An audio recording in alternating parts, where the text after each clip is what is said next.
सभी बच्चों को नमस्कार। बच्चों, पाठ 2 महात्मा गांधी। पिछले वीडियो में हमने इस पाठ के माध्यम से पाठ का वाचन, कठिन शब्द का उच्चारण और उनका अर्थ और संपूर्ण पाठ का अनुवाद हमने जानने का प्रयास किया। बच्चों, इस वीडियो में पाठ 2 महात्मा गांधी के शब्दार्थ और अभ्यास कार्यों की चर्चा करेंगे। ज्ञान कोश के माध्यम से भी हमने गांधी जी के विषय में कई महत्वपूर्ण जानकारियां प्राप्त की और गांधी जी के जीवन से जुड़े तत्वों को जाना। अब हम बच्चों आगे शब्दार्थ कार्यों की बात करेंगे। शब्दार्थ मतलब वर्ड मीनिंग। तो इस पाठ में बच्चों 5 इस तरफ और 5 इस तरफ 10 शब्दार्थ दिए गए हैं, जिनका अर्थ हमें लिखना है और याद भी करना है। तो बच्चों, इनको आप पहले तो वीडियो को पॉज करके, रोक करके सभी शब्दार्थ अपनी कॉपी में लिखेंगे और फिर उसको याद करेंगे। तो पहला शब्दार्थ है बच्चों रियासत। पाठ में आपके एक शब्द आया है रियासत। रियासत का अर्थ बच्चों क्या होता है? रियासत का अर्थ होता है कि एक राजा के राज्य में, क्षेत्र में जितना उसका वो क्षेत्र होता है, जगह होती है, वो उसकी उस राजा की रियासत कहलाती है। तो रियासत का मतलब होता है राज्य। इस तरह से दूसरा शब्दार्थ है तेज। तेज का मतलब होशियार। कहते हैं ना कि वो बच्चा पढ़ाई में बहुत ही होशियार है, इसलिए तेज का मतलब होशियार, पढ़ाई में बहुत तेज है या बहुत होशियार है। इस तरह से रवाना होना। रवाना होना मतलब जाना। आपने सुना होगा प्लेटफॉर्म पर अनाउंस होता है कि फला ट्रेन इतने समय पर रवाना होगी। आज़ादी। आज़ादी का मतलब स्वतंत्रता। आज़ादी बच्चों स्वतंत्रता को कहते हैं। साकार मतलब पूरा।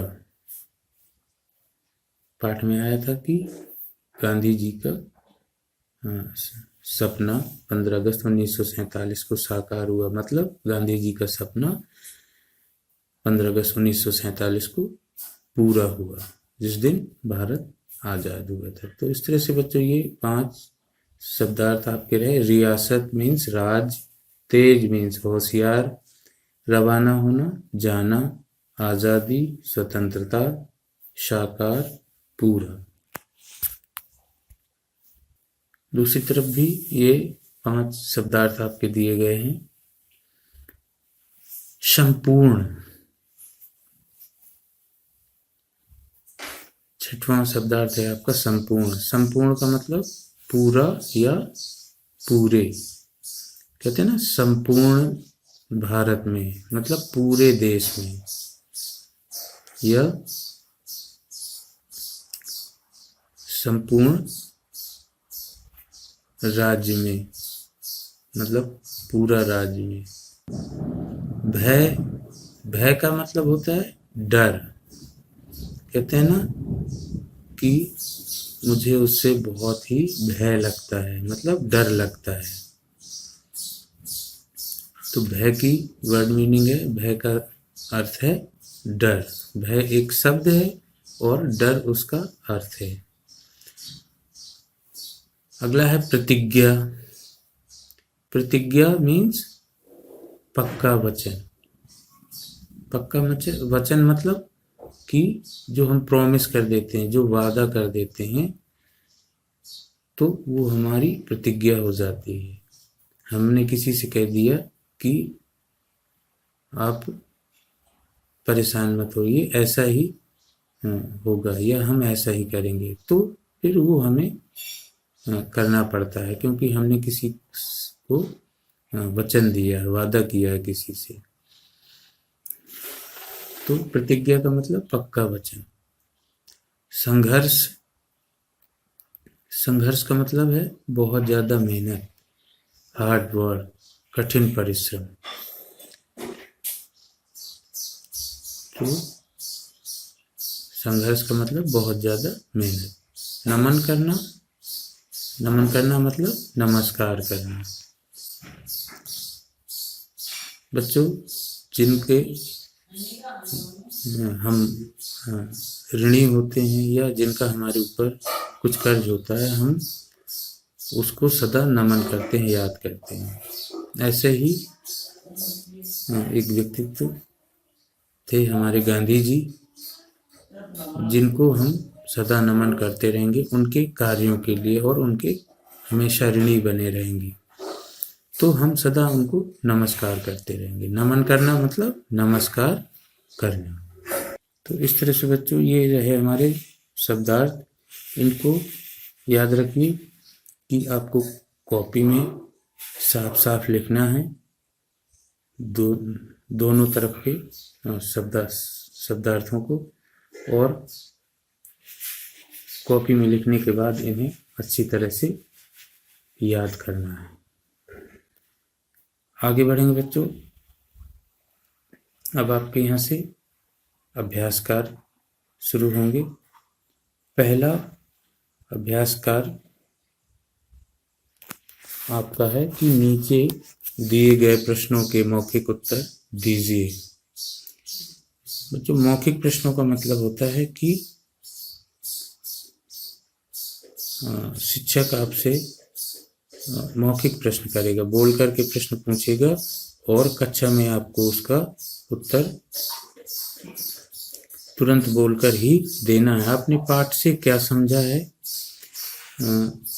और पाठ के माध्यम से क्या जानकारी आपको मिली है, इसकी परीक्षा इस मौखिक प्रश्नों के माध्यम से होती है कि आपने पाठ को कितनी ध्यान से पढ़ा है। तो बच्चों, नंबर का यानी पहला प्रश्न है कि 2 अक्टूबर हमारे देश के लिए महत्वपूर्ण दिन क्यों है? 2 अक्टूबर हमारे देश के लिए महत्वपूर्ण दिन क्यों है? तो बच्चों, क्यों है हमारे लिए महत्वपूर्ण? क्योंकि इस दिन गांधी जी का जन्म हुआ था और पूरे देश में इस दिन गांधी जयंती मनाई जाती है। तो महत्वपूर्ण क्यों है ये दिन? गांधी जयंती के कारण, गांधी जयंती के कारण। और आप देखिए, गांधी जयंती के कारण, कारण आपको समझ में नहीं आ रहा है तो बड़ा का है, ये रा है और अड़ा, कारण, गांधी जयंती के कारण। यानी इस दिन गांधी जयंती, गांधी जी का जन्म हुआ था, गांधी जी की जयंती मनाई जाती है, इसलिए ये दिन 2 अक्टूबर हमारे देश के लिए बहुत ही महत्वपूर्ण दिन है। अगला प्रश्न है बच्चों, ख नंबर, कि गांधी जी का जन्म कहाँ हुआ था? गांधी जी का जन्म कहाँ हुआ था? तो बच्चों, पाठ में हमने पढ़ा था शुरू में ही कि गांधी जी का जन्म गुजरात राज्य के पोरबंदर नामक शहर में हुआ था। यही उत्तर यहाँ पे आपको देखने को मिलेगा। क्योंकि मौखिक प्रश्न बच्चों हमने संक्षेप में उत्तर को लिखा है कि उत्तर बहुत बड़ा ना हो, क्योंकि आपको कुछ ही शब्दों में इसका उत्तर बोल करके कहना है। लेकिन आपको ये प्रश्न जो है टेस्ट में लिखने को भी आ सकते हैं, इसलिए आप इनको लिखने की कोशिश जरूर करें, कॉपी में जरूर लिखें। तो गांधी जी का जन्म कहाँ हुआ था? गुजरात के पोरबंदर शहर में। गुजरात एक राज्य है और गुजरात राज्य का शहर है पोरबंदर, वहां पर गांधी जी का जन्म हुआ था। इसी तरह अगला प्रश्न है गा नंबर कि गांधी जी के माता पिता का क्या नाम था? गांधी जी के माता पिता का क्या नाम था? तो बच्चों बार बार हमने आपको बताया था कि गांधी जी के पिता और माता का नाम पाठ में भी आया है। आपने थोड़ा सा भी ध्यान से यदि पाठ को पढ़ा है तो इन प्रश्नों के उत्तर तुरंत आपको याद आ जाएंगे, दिमाग में आ जाएंगे। तो क्योंकि पहले पूछा गया है माता और फिर पिता, तो संक्षेप में लिखने के लिए पहले हमने माता का नाम लिखा है, माँ का। गांधी जी के माँ का नाम क्या था? पुतली बाई। और पिताजी का नाम करमचंद गांधी। करमचंद गांधी, पुतली बाई और करमचंद गांधी। माता का नाम पुतली बाई और पिता का नाम करमचंद गांधी।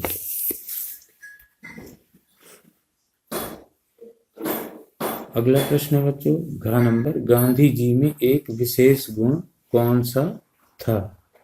गांधी जी में एक विशेष गुण कौन सा था? कौन सी उनमें एक सबसे अच्छी आदत थी, विशेष गुण?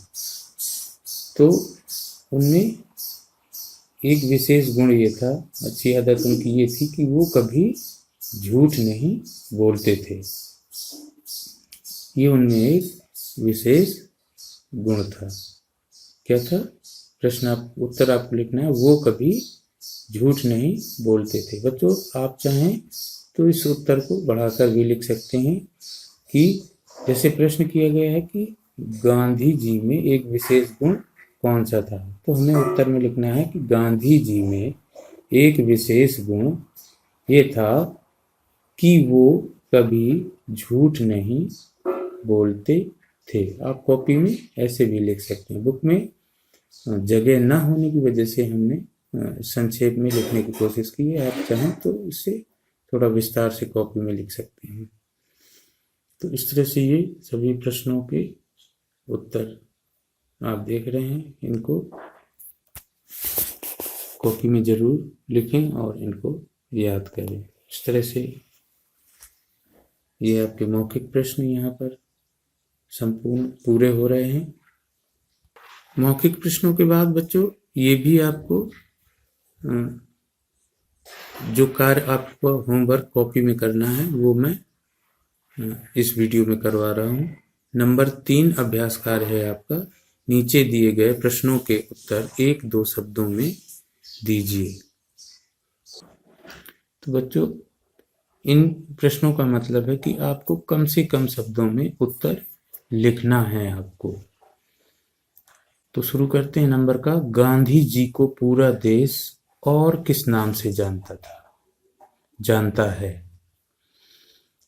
बच्चों गांधी जी का क्या नाम था? महात्मा गांधी। लेकिन उन्हें पूरा देश और क्या कहता था?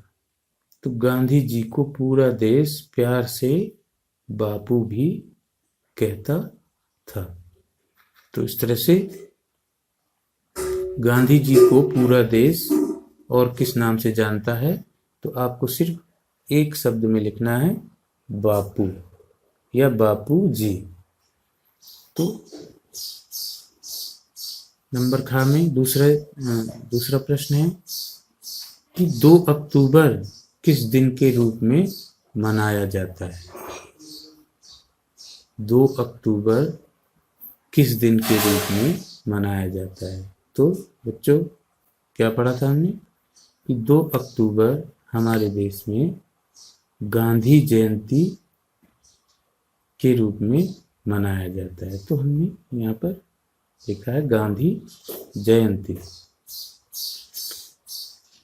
इस तरह से अगला प्रश्न है गा नंबर कि गांधी जी की पत्नी का क्या नाम था।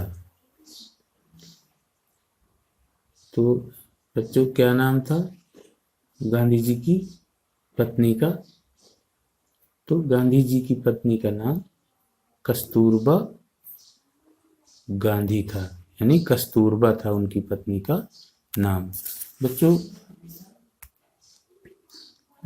कई बार ये गलती हो जाती है कि बच्चे पत्नी की जगह माँ का और माँ की जगह पत्नी का नाम लिख देते हैं। तो आपको ये अच्छी तरह याद करना है कि पत्नी का नाम कस्तूरबा था और माँ का नाम था पुतली बाई।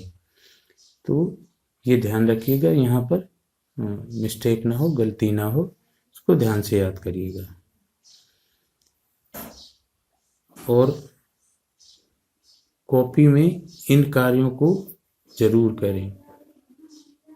जब भी आपकी कक्षाएं शुरू होंगी तो इन कार्यों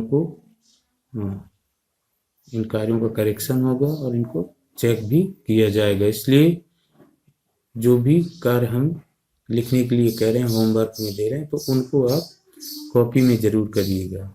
सर्वप्रथम हार्ड वर्ड जितने भी हैं वो आप लिखेंगे कॉपी में याद करने के लिए, शब्दार्थ लिखेंगे। और हार्ड वर्ड आप चाहें तो आप लिख सकते हैं अपने लिए याद करने के लिए, लेकिन शब्दार्थ और मौखिक प्रश्न, इसके बाद 1-2 शब्द में उत्तर, 1 वर्ड आंसर और क्वेश्चन आंसर, ये आपको 4 चीज़ें कॉपी में जरूर करनी है। अब बच्चों इसके बाद हम बात करेंगे प्रश्नोत्तर की। ये भी कार्य आपको अपनी कॉपी में करना है। इस वीडियो में मैं वही कार्य आपको करवा रहा हूँ जो होमवर्क के रूप में आपको अपनी कॉपी में करना है। तो नंबर 4 में है निम्नलिखित प्रश्नों के संक्षिप्त उत्तर दीजिए। बच्चों संक्षिप्त का मतलब है कि आंसर बहुत ही बड़ा ना हो, 1 या 2 लाइन का उत्तर आपको लिखना है। पहला है कि गांधी जी के माता पिता कैसे स्वभाव व विचारों के थे। बच्चों क्या पढ़ा था हमने कि गांधी जी के माता पिता सीधे साधे तथा धार्मिक विचारों के थे। क्या जाना हमने कि गांधी जी के माता पिता सीधे साधे तथा धार्मिक विचारों के थे। अगला प्रश्न नंबर था कि इंग्लैंड से लौटकर गांधी जी ने क्या किया। बच्चों याद करिए कि गांधी जी वकालत की पढ़ाई के लिए इंग्लैंड गए और वकालत की पढ़ाई पूरी करने के बाद जब वो इंग्लैंड से वापस आए तो उन्होंने क्या किया, इंग्लैंड से लौटकर गांधी जी ने देश की आज़ादी के लिए संघर्ष किया। जब वो इंग्लैंड से लौटकर आए तो उनके मन में एक ही विचार था, उनका एक ही सपना था कि मैं देश को आज़ाद कराऊंगा। तो उन्होंने इंग्लैंड से लौटकर देश की आज़ादी के लिए संघर्ष यानी मेहनत करना शुरू कर दिया, कठिन परिश्रम करना। अगला प्रश्न है गांधी जी ने किस बात पर अधिक जोर दिया। गांधी जी ने पूरी जनता को क्या करने को कहा, देश की जनता को क्या करने को कहा, कौन कौन सी बातें कही उन्होंने। तो इस प्रश्न का वही उद्देश्य है कि गांधी जी ने किस बात पर अधिक जोर दिया। तो गांधी जी ने क्या कहा देश के लोगों से? गांधी जी ने कहा कि आप विदेशी वस्तुओं को त्याग दीजिए, विदेशी वस्तुओं को खरीदना बंद करिए और देश की वस्तुओं, जो देश में बनी सामग्री है, चीजें हैं, उनका इस्तेमाल करिए, उनको अपनाइए। तो प्रश्न आपको इस तरह से लिखना है, गांधी जी ने विदेशी वस्तुओं को त्याग कर देश की वस्तुओं को या देश में बनी वस्तुओं को अपनाने पर जोर दिया। इस तरह से ये उत्तर आपको इस तरह से लिखना है। फिर गांधी जी, अगला प्रश्न है कहा नंबर, गांधी जी किस प्रकार के वस्त्र यानी कपड़े पहनते थे? गांधी जी कैसे कपड़े पहनते थे?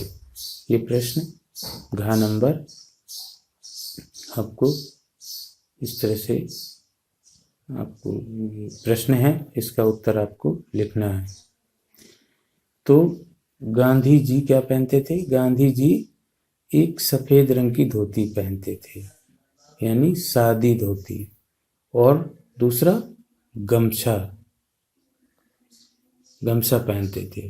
तो उत्तर आपको लिखना है, गांधी जी सादी धोती व गमछा पहनते थे।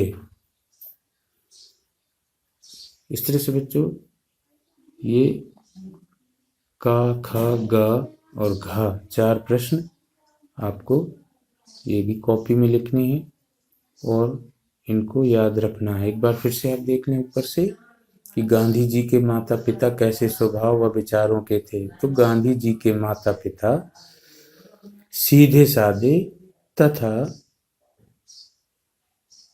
धार्मिक विचारों के थे। फिर इंग्लैंड से लौटकर गांधी जी ने क्या किया? तो इंग्लैंड से लौटकर गांधी जी ने देश की आज़ादी के लिए संघर्ष किया। फिर गांधी जी ने किस बात पर अधिक जोर दिया? तो गांधी जी ने विदेशी वस्तुओं को त्याग कर देश की वस्तुओं को अपनाने पर जोर दिया। गांधी जी किस प्रकार के वस्त्र पहनते थे? तो गांधी जी सादी धोती व गमछा पहनते थे। बच्चों याद रखिए, ये सभी आपका गृह कार्य है, होमवर्क है। तो इन सभी कार्यों को शब्दार्थ, मौखिक प्रश्न, 1-2 शब्द में उत्तर और प्रश्नोत्तर, ये 4 चीजें इस वीडियो के माध्यम से आपको कराई गई हैं। इनको सबसे पहले आप कॉपी में अच्छी सी हैंड राइटिंग में लिखिए और इनको याद जरूर करिए। सभी को याद करना बहुत ही अनिवार्य है। और बच्चों जितना आप लिखेंगे उतना ही आपकी राइटिंग, हैंड राइटिंग वो आपकी अच्छी हो जाएगी। तो लिखने का प्रयास जरूर किया करिए। और बच्चों हैंड राइटिंग अच्छी करने के लिए, दुरुस्त करने के लिए हमें सुलेख भी लिखना आवश्यक है।